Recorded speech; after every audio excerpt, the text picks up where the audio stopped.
ಒಂದು ದಿನ ದಾದಾರವರು ಮುಂಬಯಿಯ ಬಬುಲ್ನಾಥ ಮಂದಿರದ ಮುಂದಿನ ತಮ್ಮ ಮನೆಯ ವಿಶಾಲವಾದ ಹೊರಾಂಗಣದಲ್ಲಿ ನಡೆಯುತ್ತಿದ್ದ ಸತ್ಸಂಗದಲ್ಲಿ ಕುಳಿತಿದ್ದರು. ಆಗ ಅವರಿಗೆ ವಿಭಿನ್ನತೆಯ ಆಂತರಿಕ ಅನುಭವವಾಗಲು ಶುರುವಾಯಿತು. ಅವರು ಸತ್ಸಂಗದ ಸ್ಥಳದಿಂದ ಎದ್ದು ತಮ್ಮ ಕೋಣೆಗೆ ಹೋದರು. ಅಲ್ಲಿ ಅವರು ಕುಳಿತಿರುವಾಗ ಒಂದು ಅಲೌಕಿಕ ನಶೆಯ ಅನುಭವ ಮಾಡಿದರು. ಅವರಿಗೆ ಶರೀರದಲ್ಲಿ ಯಾವುದೇ ಅನುಭವ ಆಗಲಿಲ್ಲ. ಶರೀರದಿಂದ ಭಿನ್ನ ರೀತಿಯ ಅನುಭವ ಮಾಡುತ್ತಾ ಆ ಸ್ಥಿತಿಯಲ್ಲಿ ಅವರಿಗೆ ಎಲ್ಲದಕ್ಕಿಂತಲೂ ಮೊದಲು ವಿಷ್ಣು ಚತುರ್ಭುಜದ ಸಾಕ್ಷಾತ್ಕಾರವಾಯಿತು. ದಾದಾರವರು ಗುರುವೇ ಈ ಸಾಕ್ಷಾತ್ಕಾರ ಮಾಡಿಸಿರಬಹುದೆಂದು ತಿಳಿದರು. ಸತ್ಸಂಗದ ನಂತರ ಅವರು ತಮ್ಮ ಗುರುವಿನ ಬಳಿ ಹೋಗಿ ಬಹಳ ಖುಷಿಯಿಂದ ಎಲ್ಲ ವೃತ್ತಾಂತವನ್ನು ತಿಳಿಸುತ್ತಾರೆ. ಆದರೆ ಗುರುವಿನ ಹಾವಭಾವದಿಂದ ಅವರು ಈ ವಿಷಯದ ಬಗ್ಗೆ ಸಂಪೂರ್ಣ ಅಪರಿಚಿತರೆಂದು ಮತ್ತು ದಿವ್ಯ ಸಾಕ್ಷಾತ್ಕಾರ ಮಾಡಿಸುವುದು ಅವರ ಸಾಮರ್ಥ್ಯದಿಂದ ಹೊರಗಿನ ಮಾತಾಗಿತ್ತು ಎಂದು ಕಂಡು ಬಂದಿತು. ಕೊನೆಗೆ ದಾದಾರವರ ಮನಸ್ಸು ಎಲ್ಲರ ಸದ್ಗುರುವಾಗಿರುವ ಪರಮಪಿತ ಪರಮಾತ್ಮನ ಕಡೆಗೆ ತಿರುಗಿತು. ದಾದಾರವರ ಮನಸ್ಸಿನಲ್ಲಿ ದಿವ್ಯ ದೃಷ್ಟಿ ಹಾಗೂ ದಿವ್ಯ ಬುದ್ಧಿಯ ದಾತ ಕೇವಲ ಪರಮಾತ್ಮ ಒಬ್ಬನೇ ಮತ್ತು ಅವರೊಬ್ಬರನ್ನೇ ಗುರುವನ್ನಾಗಿ ಒಪ್ಪಬೇಕಾಗಿದೆ ಎಂದು ನಿಶ್ಚಯವಾಯಿತು. ಪರಮಪಿತ ಪರಮಾತ್ಮನೇ ದಿವ್ಯ ಚಕ್ಷುವಿನ ರೂಪವನ್ನು ವರದಾನವಾಗಿ ಕೊಟ್ಟಿದ್ದಾರೆಂದು ಅನುಭವವಾಯಿತು. ಸ್ವಲ್ಪ ಸಮಯದ ನಂತರ ದಾದಾರವರು ವಾರಣಾಸಿಗೆ ಹೋದರು.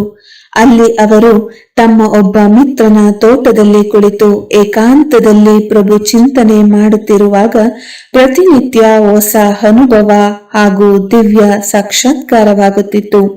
ಆಗ ಅವರು ಮನೆಗೆ ಪತ್ರ ಬರೆದರು. ದಾದಾರವರ ಲೌಕಿಕ ಸೊಸೆಯಾದಂತಹ ಬ್ರಿಜೇಂದ್ರ ದಾದಿಯವರು ತಿಳಿಸುತ್ತಾರೆ, ಖಜಾನೆ ಬಹಳಷ್ಟಿದೆ, ಪಡೆಯುತ್ತಿದ್ದೇನೆ. ಮತ್ತೊಂದು ಪತ್ರದಲ್ಲಿ ಬೀಗದ ಕೈ ಸಿಕ್ಕಿಬಿಟ್ಟಿತು, ಪಡೆದುಕೊಂಡು ಬಿಟ್ಟೆ. ಈ ಪ್ರಕಾರದ 5 ಪತ್ರವನ್ನು ಇವರಿಗೆ ಬರೆಯುತ್ತಾರೆ. ಅದೇ ದಿನಗಳಲ್ಲಿ ದಾದಾರವರಿಗೆ ಇನ್ನೂ ಅನೇಕ ಅಲೌಕಿಕ ಅನುಭವಗಳಾಯಿತು. ಆ ಸ್ಥಿತಿಯಲ್ಲಿ ದಾದಾ ಈ ರೀತಿಯ ಶಬ್ದಗಳನ್ನು ಬರೆದರು: ಏನನ್ನು ಪಡೆಯಬೇಕಾಗಿತ್ತೋ ಅದನ್ನು ಪಡೆದುಕೊಂಡೆ, ಮತ್ತೆ ಏನು ಉಳಿದಿದೆ ಬಾಕಿ ಪಡೆಯುವುದಕ್ಕೆ. ಒಂದು ದಿನ ದಾದಾರವರಿಗೆ ನಿರಾಕಾರ ಜ್ಯೋತಿರ್ಲಿಂಗ ಶಿವ ಪರಮಾತ್ಮರವರ ಸಾಕ್ಷಾತ್ಕಾರವಾಯಿತು. ಕಲಿಯುಗಿ ಸೃಷ್ಟಿಯ ಮಹಾವಿನಾಶದ ಸಾಕ್ಷಾತ್ಕಾರವೂ ಆಯಿತು. ದಾದಾರವರು ನೋಡಿದರು, ಬಹಳ ಭಯಂಕರ ಬಾಂಬುಗಳನ್ನು ಹಾಕಲಾಗುತ್ತಿದೆ. ಅದರ ವಿಸ್ಫೋಟದಿಂದ ಅಸಾಧ್ಯವಾದ ಅಗ್ನಿ ಹೊರಬೀಳುತ್ತಿರುವಂತೆ ಭಾಸವಾಯಿತು. 5000 ವರ್ಷದ ಹಿಂದೆ ಮಹಾಭಾರತ ಯುದ್ಧದಲ್ಲಿ ಯಾವ ಅಸ್ತ್ರಗಳ ಪ್ರಯೋಗವಾಗಿತ್ತು ಹಾಗೂ ಯಾವುದನ್ನು ಮಹಾಭಾರತ ಗ್ರಂಥದಲ್ಲಿ ಅಗ್ನಿ ಅಸ್ತ್ರ, ಬ್ರಹ್ಮಾಸ್ತ್ರ ಹಾಗೂ ಮೂಸಲ ಎಂದು ಹೇಳುತ್ತಾರೆಯೋ ಅದೇ ಅಸ್ತ್ರ ಶಸ್ತ್ರಗಳಿಂದ ಅಮೆರಿಕ ಹಾಗೂ ಯುರೋಪ್ ವಾಸಿ ಜನಗಳ ಮಹಾವಿನಾಶವಾಗುತ್ತಿರುವ ಅನುಭವವಾಯಿತು. ಆ ದಿನಗಳಲ್ಲಿ ಅಮೆರಿಕ ಆಟಮ್ ಹಾಗೂ ಹೈಡ್ರೋಜನ್ ಬಾಂಬ್ ಹಿರೋಶಿಮಾ ಹಾಗೂ ನಾಗಾಸಾಕಿಯ ಮೇಲೆ ಹಾಕಿರಲಿಲ್ಲ. ಆದರೆ ವಿಜ್ಞಾನಿಗಳು ಪ್ರಯೋಗಶಾಲೆಯಲ್ಲಿ ಅದರ ಪ್ರಯೋಗವನ್ನು ಮಾಡುತ್ತಿದ್ದರು. ಆ ಸಮಯದಲ್ಲಿ ರಷ್ಯಾ ಹಾಗೂ ಅಮೆರಿಕ ತಮ್ಮಲ್ಲಿ ಮಿತ್ರ ರಾಷ್ಟ್ರಗಳಾಗಿದ್ದವು. ಜರ್ಮನಿ ಹಾಗೂ ಜಪಾನಿನ ವಿರುದ್ಧ ಅವುಗಳ ಜಂಟಿ ಯುದ್ಧವಾಗಿತ್ತು. ಆ ಸಮಯದಲ್ಲಿಯೇ ದಾದಾರವರಿಗೆ ಪರಮಪಿತ ಪರಮಾತ್ಮರವರು ದಿವ್ಯ ಚಕ್ಷುವನ್ನು ಕೊಟ್ಟು ವಿನಾಶದ ಸಾಕ್ಷಾತ್ಕಾರವನ್ನು ಮಾಡಿಸಿದರು. ಮುಂದಿನ ಭವಿಷ್ಯದಲ್ಲಿ ಈ 2 ದೇಶಗಳು ಶತ್ರುಗಳಾಗುವರು ಹಾಗೂ ವಿಶ್ವ ಯುದ್ಧವಾಗುವುದು. ಅದೇ ವಿಶ್ವದ ಅಂತಿಮ ಸಮಯವಾಗಿರುತ್ತದೆ. ಅದರಲ್ಲಿ ಈ ಅಸ್ತ್ರ ಶಸ್ತ್ರಗಳ ಪ್ರಯೋಗದಿಂದ ಬಹಳ ಕಡಿಮೆ ಸಮಯದಲ್ಲಿ ಒಂದೇ ಅಗ್ನಿ ಜ್ವಾಲೆ ಭಾರತ ಹಾಗೂ ಬೇರೆ ದೇಶಗಳನ್ನು ಸಹ ಮಹಾವಿನಾಶ ಮಾಡಿಬಿಡುತ್ತದೆ. ದಾದಾರವರು ಗೀತಾ ಪ್ರಸಿದ್ಧ ಅರ್ಜುನನ ರೀತಿ ಇದನ್ನೂ ಸಹ ಸಾಕ್ಷಾತ್ಕಾರ ಮಾಡಿದರು. ಸೃಷ್ಟಿಯಲ್ಲಿ ಮಹಾ ವಿನಾಶವಾಗುವ ಪರಿಣಾಮದ ಸ್ವರೂಪ ಕೋಟ್ಯಾಂತರ ಆತ್ಮಗಳು ಪತಂಗಗಳು ದೀಪವನ್ನು ಮುಟ್ಟುವಂತೆ ಪರಮಧಾಮಕ್ಕೆ ಒಮ್ಮೆಯೇ ಎಲ್ಲರೂ ಹೋಗುತ್ತಾರೆ. ದಾದಾರವರು ದಿವ್ಯ ದೃಷ್ಟಿಯಿಂದ ಭಾರತದಲ್ಲಿ ಭಯಂಕರ ಗೃಹ ಯುದ್ಧಗಳು ಹಾಗೂ ಪ್ರಕೃತಿಯ ಪ್ರಕೋಪಗಳ ಸಾಕ್ಷಾತ್ಕಾರ ಅವರಿಗೆ ಆಯಿತು. ವಿನಾಶದ ಅತ್ಯಂತ ಭಯಪಡಿಸುವಂತಹ ದೃಶ್ಯವನ್ನು ನೋಡಿದರು. ಒಂದು ದೊಡ್ಡ ಅಲೆ ಬರುತ್ತಿರುವಂತೆ ಜೀವ ಪ್ರಾಣಿ ಅತ್ಯಂತ ಭಯಭೀತರಾಗಿ ತಮ್ಮ ಜೀವವನ್ನು ಉಳಿಸಿಕೊಳ್ಳಲು ಅಲ್ಲಿ ಇಲ್ಲಿ ಓಡುತ್ತಿರುವಂತೆ, ಆದರೂ ಸಹ ಯಾರೂ ಅದರಿಂದ ತಪ್ಪಿಸಿಕೊಳ್ಳಲು ಸಾಧ್ಯವಾಗುತ್ತಿರಲಿಲ್ಲ. ಕೆಲವು ಕಡೆ ಅಗ್ನಿ ತನ್ನ ಮಹಾವಿಕರಾಳ ರೂಪವನ್ನು ಧಾರಣೆ ಮಾಡಿಕೊಂಡು ನಗರಗಳನ್ನು ಹಾಗೂ ಪ್ರಾಣಿಗಳನ್ನು ಜೀವಗಳನ್ನು ಭಸ್ಮ ಮಾಡುತ್ತಿರುವಂತೆ, ಕೆಲವು ಕಡೆ ಪಟಾಕಿಯಿಂದ ಬೆಂಕಿಯ ಮಳೆ ಸುರಿಯುತ್ತಿರುವಂತೆ, ಭೂಮಿಯು ಭೂಕಂಪನವಾಗಿ ಸೀಳು ಬಿಡುತ್ತಿರುವಂತೆ ಹಾಗೂ ಎಲ್ಲಾ ಕಡೆ ಜನರು ಹಾಹಾಕಾರದಿಂದ ಅವರ ಪ್ರಾಣ ರಕ್ಷಣೆಗಾಗಿ ಓಡುತ್ತಿರುವಂತೆ, ಜನರು ಪರಸ್ಪರ ಯುದ್ಧ ಹಾಗೂ ಪ್ರಕೃತಿಯ ಪ್ರಕೋಪದಿಂದ ತಪ್ಪಿಸಿಕೊಳ್ಳಲು ಸಾಧ್ಯವಾಗುತ್ತಿಲ್ಲವೆಂಬಂತೆ ದಾದಾರವರು ಅಂತಹ ಅನೇಕ ದೃಶ್ಯವನ್ನು ಸಾಕ್ಷಾತ್ಕಾರದಲ್ಲಿ ಕಂಡರು. ಯಾರ ಕಣ್ಣಿನಿಂದ ಎಂದಿಗೂ ಯಾವ ಪರಿಸ್ಥಿತಿಯಲ್ಲಿಯೂ ಕಣ್ಣೀರು ಬಂದಿರಲಿಲ್ಲವೋ ಅಂತಹ ದಾದಾರವರ ಕಣ್ಣಿನಿಂದ ನೀರು ಧಾರಾಕಾರವಾಗಿ ಹರಿದು ಬಂದಿತು. ಆಗ ಅವರ ಬಾಯಲ್ಲಿ ಈ ಶಬ್ದ ಹೊರಬಂದಿತು, ಪ್ರಭು, ಸಾಕು ಮಾಡಿರಿ, ಸಾಕು ಮಾಡಿರಿ, ನಿಲ್ಲಿಸಿ ಪ್ರಭು, ಇಷ್ಟು ಭಯಂಕರ ವಿನಾಶ. ಈಗ ನನಗೆ ನಿಮ್ಮ ಮೋಹಿನಿಯ ರೂಪವನ್ನು ತೋರಿಸಿ ಎಂದರು. ಭವಿಷ್ಯದಲ್ಲಿ ಆಗುವಂತಹ ಮಹಾವಿನಾಶವನ್ನು ನೋಡಿ ದಾದಾರವರ ಮನಸ್ಸು ಈಗ ತಮ್ಮ ವ್ಯಾಪಾರದಿಂದ ಹೊರಬಂದಿತು. ಅದನ್ನು ಕೊನೆಗೊಳಿಸಲು ಅವರು ಅಲ್ಲಿಂದ ಕಲ್ಕತ್ತೆಗೆ ಹೋದರು.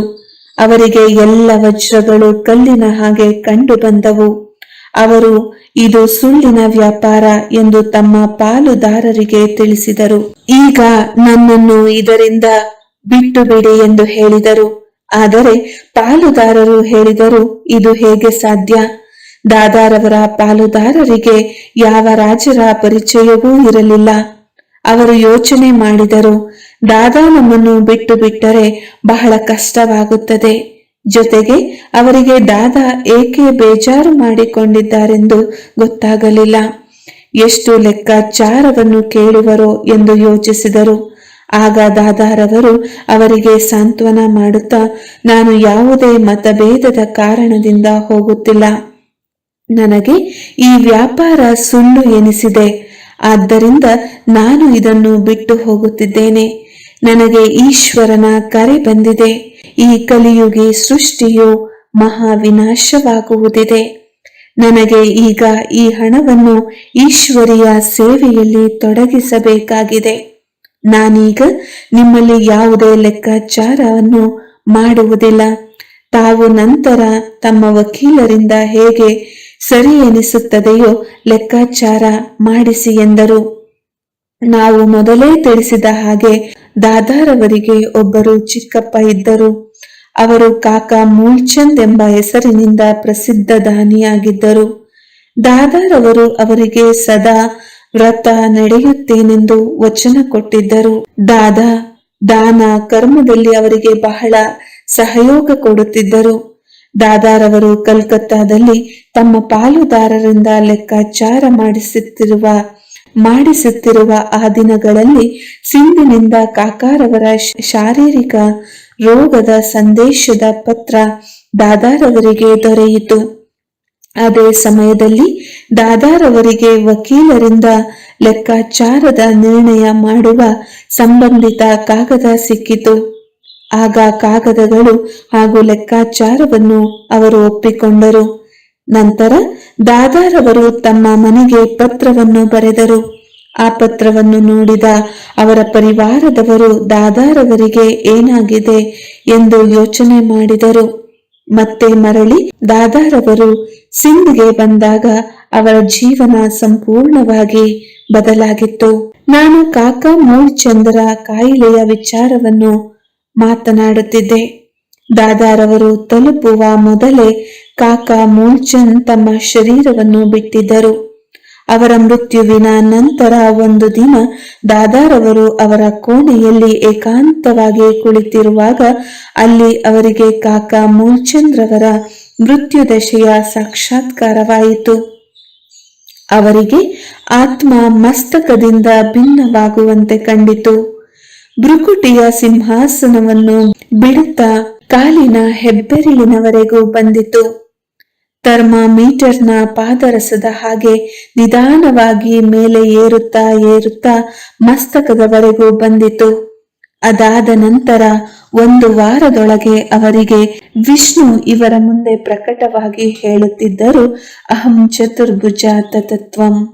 ಮತ್ತೆ ಶ್ರೀಕೃಷ್ಣ ಜಗನ್ನಾಥ, ಬದ್ರಿನಾಥ ಹಾಗೂ ಕೇದಾರನಾಥ ಮತ್ತೆ ಮತ್ತೆ ಇದನ್ನೇ ಹೇಳಿದರು. ಇದರಿಂದ ದಾದಾರವರಿಗೆ ಬಹಳ ಖುಷಿಯಾಯಿತು. ಈ ಮಾತಿನ ಮೇಲೆ ಅವರ ವಿಚಾರವು ನಡೆಯಲು ಪ್ರಾರಂಭವಾಯಿತು. ನನಗೆ ಕೊಡಲ್ಪಟ್ಟ ತತತ್ವಂ ವರದಾನದ ವಾಸ್ತವಿಕವಾಗಿ ಅದರ ಭಾವಾರ್ಥವೇನು? ಈ ಸಾಕ್ಷಾತ್ಕಾರ ನನಗೆ ಮಾಡಿಸಿದವರು ಯಾರು? ಒಂದು ಬಾರಿ ದಾದಾರವರು ಗುರುಗಳ ಆಗಮನಕ್ಕೆ 25,000 ರೂಪಾಯಿಗಳನ್ನು ಖರ್ಚು ಮಾಡಿ ಬಹಳ ದೊಡ್ಡ ಸಭೆಯನ್ನು ಏರ್ಪಡಿಸಿದ್ದರು. ಆ ಸಭೆಯಲ್ಲಿ ಜನಗಳೆಲ್ಲರೂ ಕುಳಿತುಕೊಂಡಿದ್ದರು. ಆ ದಿನ ದಾದಾರವರ ಚಲನೆ ಬಹಳ ಭಿನ್ನವಾಗಿ ಕಂಡುಬಂದಿತು.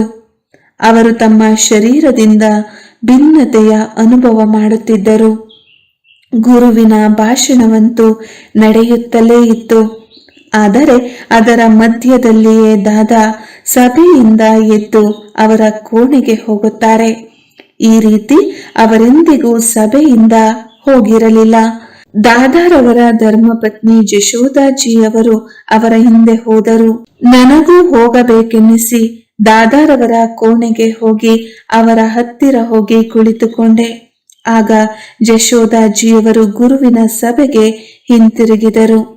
ನಾನು ನೋಡುತ್ತಲೇ ದಾದಾರವರ ನೇತ್ರದಲ್ಲಿ ಕೆಂಪು ಬೆಳಕು ಉರಿಯುತ್ತಿರುವ ಹಾಗೆ ಕೆಂಪು ಬಣ್ಣ ಮೂಡಿತ್ತು.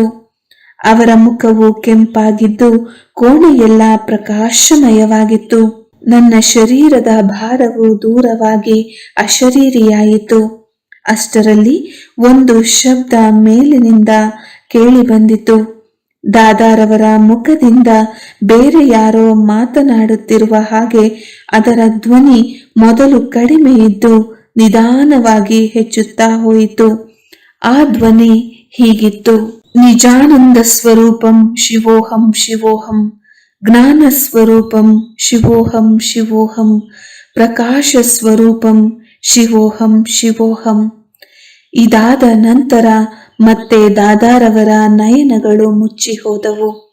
ಇಂದಿನವರೆಗೂ ನಾನು ಆ ಅದ್ಭುತ ದೃಶ್ಯ ಹಾಗೂ ಶಬ್ದಗಳನ್ನು ಮರೆಯಲು ಸಾಧ್ಯವಿಲ್ಲ. ಆ ವಾತಾವರಣ ಅವಿಸ್ಮರಣೀಯವಾಗಿತ್ತು. ಆ ಅಶರೀರಿ ಅವಸ್ಥೆಯೂ ಸಹ ನನಗೆ ಚೆನ್ನಾಗಿ ನೆನಪಿದೆ. ದಾದಾರವರ ಕಣ್ಣುಗಳು ತೆರೆದ ತಕ್ಷಣ ಮೇಲೆ ಕೆಳಗೆ 4 ಕಡೆ ಕೋಣೆಯನ್ನೆಲ್ಲ ಆಶ್ಚರ್ಯವಾಗಿ ನೋಡತೊಡಗಿದರು. ಅವರು ಏನನ್ನು ಸಾಕ್ಷಾತ್ಕಾರ ಮಾಡಿದ್ದರೋ ಆ ಸ್ಮೃತಿಯಲ್ಲಿಯೇ ತಲ್ಲೀನವಾಗಿದ್ದರು. ಆಗ ನಾನು ಕೇಳಿದೆ, ಬಾಬಾ, ತಾವು ಏನನ್ನು ನೋಡುತ್ತಿದ್ದೀರಿ? ಅದಕ್ಕೆ ಅವರು ಉತ್ತರಿಸುತ್ತಾ ಕೇಳಿದರು, ಅವರು ಯಾರಾಗಿದ್ದರು? ಒಂದು ಬೆಳಕಿನ ಶಕ್ತಿ ಇತ್ತು. ಯಾವುದೋ ದೂರದ ಹೊಸ ಪ್ರಪಂಚ. ಮೇಲಿನಿಂದ ಕೆಲವು ನಕ್ಷತ್ರಗಳು ಆ ಪ್ರಪಂಚಕ್ಕೆ ಬಂದು ರಾಜಕುಮಾರ ಹಾಗೂ ರಾಜಕುಮಾರಿಯಾದರು. ಹಾಗೂ ಒಂದು ಲೈಟ್ ಮೈಟ್ ಹೇಳಿತು, ಈ ರೀತಿಯ ಪ್ರಪಂಚವನ್ನು ನೀನು ಮಾಡಬೇಕು. ಆದರೆ ಅದನ್ನು ಹೇಗೆ ಮಾಡುವುದೆಂದು ಏನೂ ತಿಳಿಸಲಿಲ್ಲ. ಅವರು ಯಾರಾಗಿದ್ದರು? ಅದೊಂದು ಶಕ್ತಿಯಾಗಿತ್ತು ಎಂದು ಹೇಳಿದರು. ದಾದಾರವರು ಬಹಳ ಆಳವಾದ ಯೋಚನೆಯಲ್ಲಿ, ಅವರು ಯಾರು? ಅದು ಯಾವ ಶಕ್ತಿ?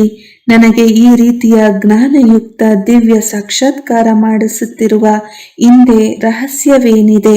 ಅವರ ಕುಟುಂಬದವರೆಲ್ಲರೂ ದಾದಾರವರಿಗೆ ಏನಾಗಿದೆ ಎಂದು ಗೊತ್ತಾಗಲಿಲ್ಲ ಎಂದು ಯೋಚಿಸುತ್ತಿದ್ದರು. ಅವರು ಸದಾ ಅಂತರ್ಮುಖತೆಯಿಂದ ಆತ್ಮ ಚಿಂತನೆಯಲ್ಲಿ ತಲ್ಲೀನರಾಗಿರುವಂತೆ ಕಂಡುಬರುತ್ತಿತ್ತು. ದಾದಾರವರಿಗೆ ನಿಧಾನವಾಗಿ ಪರಮಪಿತ ಪರಮಾತ್ಮ ಶಿವನೇ ಅವರ ತನುವಿನಲ್ಲಿ ಪ್ರವೇಶವಾಗಿ ತಮ್ಮ ಪರಿಚಯವನ್ನು ಕೊಟ್ಟು ಈ ಕಲಿಯುಗದ ಸೃಷ್ಟಿಯ ಮಹಾವಿನಾಶದ ಹಾಗೂ ಬರುವಂತಹ ಸತ್ಯಯುಗದ ಸೃಷ್ಟಿಯ ಸಾಕ್ಷಾತ್ಕಾರವನ್ನು ಮಾಡಿಸಿದ್ದರು. ಈ ಪಾವನ ಸೃಷ್ಟಿಯ ಸ್ಥಾಪನೆಗಾಗಿ ಅವರನ್ನು ನಿಮಿತ್ತ ಅಥವಾ ಮಾಧ್ಯಮ ಮಾಡುವ ನಿರ್ದೇಶನವನ್ನು ಕೊಟ್ಟಿದ್ದರು. ದಾದಾರವರಿಗೆ ಭಗವಂತನ ಅವ್ಯಕ್ತ ಅಥವಾ ಗುಪ್ತ ರೂಪದಲ್ಲಿ ಗೀತಾ ಜ್ಞಾನ ಕೊಡುತ್ತಿದ್ದಾರೆಂದು ಅನುಭವವಾಯಿತು. ಅವರ ಅಂತರಾತ್ಮದಲ್ಲಿ ಗೀತಾ ಜ್ಞಾನ ಸ್ಮರಣೆಯಾಗಲು ಶುರುವಾಯಿತು. ಆ ಜ್ಞಾನದ ಸ್ಥಿತಿ ಹಾಗೂ ಅನುಭೂತಿಯ ರಸಸ್ವಾದವನ್ನು ಮಾಡುತ್ತಿದ್ದರು. ಅವರ ಬುದ್ಧಿಗೆ ಸ್ವತಃ ತಿಳುವಳಿಕೆ ಪ್ರಾಪ್ತವಾಯಿತು. ಗೀತೆಯ ಪರಮಾತ್ಮನ ವಾಸ್ತವಿಕ ಮಹಾವಾಕ್ಯ ಯಾವುದು, ಅದರಲ್ಲಿ ಸತ್ಯತೆ ಏನೇನಿದೆ, ಅವರಿಗೆ ದಿವ್ಯ ವಿವೇಕದ ಪ್ರಾಪ್ತಿಯು ಸತ್ಯತೆಯಲ್ಲಿ ವಿಶ್ವಾಸವು ದೃಢವಾಯಿತು. ಗೀತೆಯು ಒಂದು ಶಾಸ್ತ್ರವಾಗಿದೆ, ಆದ್ದರಿಂದಲೇ ಅದರಲ್ಲಿ ಸ್ವಯಂ ಭಗವಂತನ ಮಹಾವಾಕ್ಯ ಇದೆ. ಆದರೆ ಸ್ವಯಂ ಭಗವಂತ ಅವರಿಗೆ ಈಶ್ವರೀಯ ಜ್ಞಾನವನ್ನು ಕೊಡುತ್ತಿದ್ದರು ಹಾಗೂ ಅದರ ಅನುಭೂತಿ ಮಾಡಿಸುತ್ತಿದ್ದರು. ಆಗ ಅವರು ಗೀತಾಶಾಸ್ತ್ರ ಯಾವುದನ್ನು ಪ್ರತಿನಿತ್ಯ ಓದುತ್ತಿದ್ದರೋ ಅದು ತನಗೆ ತಾನೇ ಬಿಟ್ಟು ಹೋಯಿತು. ದಾದಾರವರಿಗೆ ತಾವು ಅರ್ಜುನನಾಗಿರುವಂತೆ ಭಾಸವಾಯಿತು ಹಾಗೂ ಸ್ವಯಂ ಪರಮಾತ್ಮ ಜ್ಞಾನದ ಬಾಯಾರಿಕೆಯಿಂದ ತೃಪ್ತ ಮಾಡುತ್ತಿದ್ದಾರೆ ಹಾಗೂ ಸ್ವಯಂ ಭಗವಂತ ಭಕ್ತರ ಆಸೆಯನ್ನು ಪೂರ್ಣ ಮಾಡಲು ಗೀತೆಯಲ್ಲಿ ಕೊಟ್ಟಿರುವ ತನ್ನ ವಚನವನ್ನು ನಿಭಾಯಿಸಲು ಮತ್ತೆ ಗುಪ್ತ ವೇಷದಲ್ಲಿ ಬಂದಿದ್ದಾರೆ ಎನ್ನುವ ಅನುಭವವಾಯಿತು. ದಾದಾರವರಿಗೆ ನಾನು ದೇಹವಲ್ಲ, ನಾನು ಒಂದು ಅವಿನಾಶಿ ಆತ್ಮನಾಗಿದ್ದೇನೆ, ಈ ಶರೀರ ವಿನಾಶಿಯಾಗಿದೆ ಎಂದು ನಿಶ್ಚಯವಾಯಿತು. ತಮ್ಮ ಸ್ವರೂಪದ ಸರಿಯಾದ ಪರಿಚಯ ಅವರಿಗೆ ಸಿಕ್ಕಿತು. ಕೆಲವು ವರ್ಷಗಳ ನಂತರ ಕಲಿಯುಗ ಹಳೆಯ ಸೃಷ್ಟಿಯು ಮಹಾವಿನಾಶವಾಗುವುದಿದೆ ಎಂದು ತಿಳಿಯಿತು. ಈ ಪ್ರಕಾರದ ಗುಪ್ತ ಧ್ವನಿಯನ್ನು ಕೇಳಿ ಅವರು ಅನ್ಯ ಮಿತ್ರ ಸಂಬಂಧಿಗಳಿಗೂ ಸಹ ಆತ್ಮನ ಜ್ಞಾನವನ್ನು ಕೊಟ್ಟು ಪ್ರಭುವಿನ ಸ್ನೇಹದಲ್ಲಿ ಮಗ್ನ ಹಾಗೂ ತಮ್ಮ ದೃಷ್ಟಿಯಿಂದ ಮುಕ್ತರನ್ನಾಗಿ ಮಾಡಿಬಿಡುತ್ತಿದ್ದರು